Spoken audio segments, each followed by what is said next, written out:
this way, told this way. Walk this way, told this way. She told me to walk this way, told this way. Walk this way, told this way. Well, just give me your keys. They call me the Terminator because I didn't give a shit. If you stole, I was firing you. If you did something wrong, I was firing you. My friend got me an interview at Tower Records in the Village, 4th and Broadway. I didn't know what to expect. I went down in the basement to the video department, and Dave McCullough was the manager. And he pulled out a dollar bill, rolled it up, and started doing lines on the desk. And I was just like, okay, where the fuck am I? And he hired me.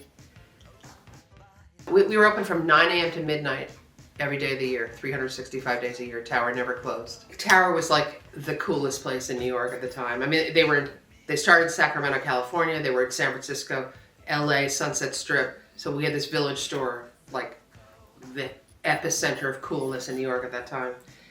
And a lot of celebrities came in. So we had a code. If you heard this on the intercom, we have a CA on the rock floor, CA on the rock floor. That meant celebrity alert. And everyone we were like trying to see who it was. I remember the CA in, well, I mean, there were a million of them, but there was one in Lincoln Center in my store. And I went out, and it was Gwyneth Paltrow and Brad Pitt. Yeah, that was cool. There's Brad Pitt's William B. Pitt. He spent $642.59 on music. I waited on Lauren Bacall, iconic actress in the Village store. She came up to the counter and I just looked. I was almost speechless. I was freaked out. Oh, that's Leontine Price, opera singer, diva extraordinaire. When we reopened, when we did the remodel in '97, we had a ribbon cutting ceremony because it was such a big deal. And Rudy Giuliani, who was then the mayor of New York, Placido Domingo, classical singer, and Elton John were the ribbon cutting people. The owner of Tower, Russ Solomon, said, hey, you know, go on a shopping spree to these 3 rich men that didn't need anything. So I followed behind, my guy was Elton John, I followed behind him with a little basket. And instead of taking 1 CD, he took 3 CDs for all of his houses. He treated us like the help. Very rude, very rude. It crushed me because I loved him. I loved his music growing up, but he was a complete fucking asshole. What Tower was known for was deep catalog. So if you went to a record store in the mall, you'd see like, you know, Bruce Springsteen, 3 albums. The Eagles, 2 albums. We had every record that anybody made. We had videos, you know, foreign films. We didn't just have the hits. It wasn't blockbuster video. It was like, you know, top of the line. We had a porn section, right? We called it Marital Arts.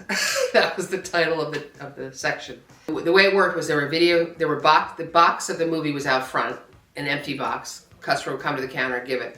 You had to go in the back, this cavernous, like, weird cellar, and take the actual movie that was in a brown box and give it to the customer. So we had a testing monitor back there, and people say, this didn't work. We'd go and test it and be like, you're lying, bitch. It works. So there was a contingent of gay men in that department, and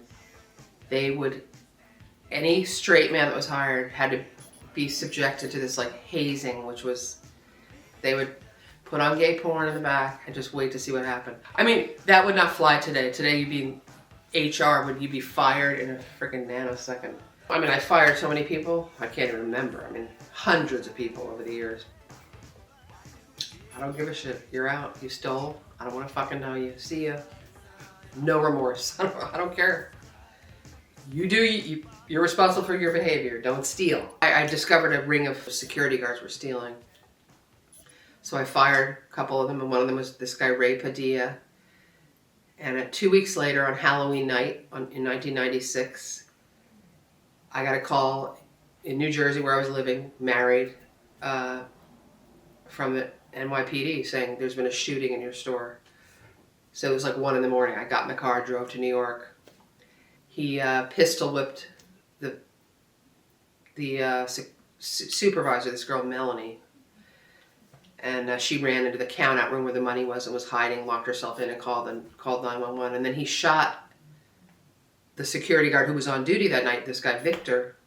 Victor had a pretty serious injury, so I was at his bedside for several days after, and Victor turned out was in on it. So that was a bummer. Tower attracted a lot of very creative people, misfits, neurotics, like a motley crew, but you know, people so into music, so into jazz, the jazz department. I mean, these like cool guys that knew everything about jazz. You'd have, you know, elite people pulling up in a limousine and coming in, and then you'd have just regular people. It was a cross section of New York and anywhere else we were. It's just like being part of the coolest club. You know, you're in the cool, I was not in the cool club in high school. Suddenly I was like, all right, I'm in the cool club. Tower was the like brick and mortar of that kind of glitz, the music. It was the go-to for everybody who was anybody in New York. You know, some kid, 18, 17, 15, Meryl Streep, Keith Richards, Cher. Everybody went to Tower. I mean, Tower was the place to go for music, and everybody loved music. I basically grew up at Tower. I started at 21 years old, you know, and I grew up. I became a manager. As I moved up within the company, I grew up. And that's like a family. Tower was a family. We went to each other's weddings. There have been funerals. Everybody I know who worked at Tower has said that's the best job they ever had. I mean, you just can't top the excitement, the glamour. You got promos, free movies, going to concerts, tickets, meeting celebrities, going to the Grammys. I won trips. We would have contests, like whichever store has the best display for Ghostbusters. I won a trip to Mexico.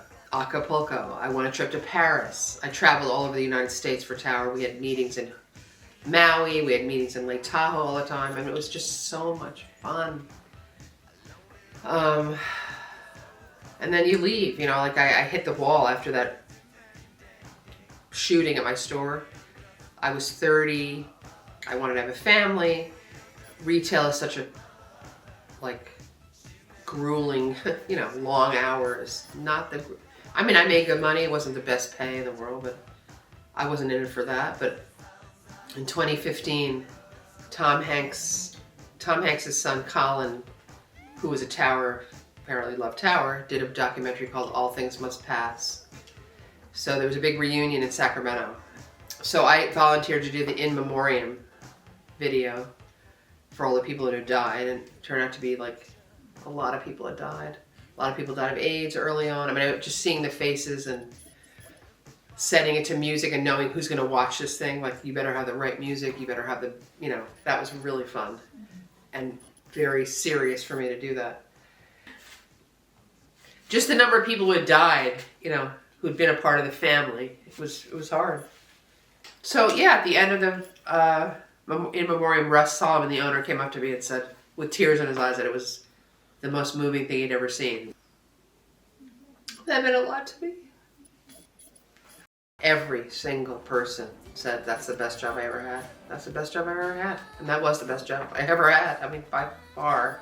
Nothing could top that. It was so much fun. It was amazing.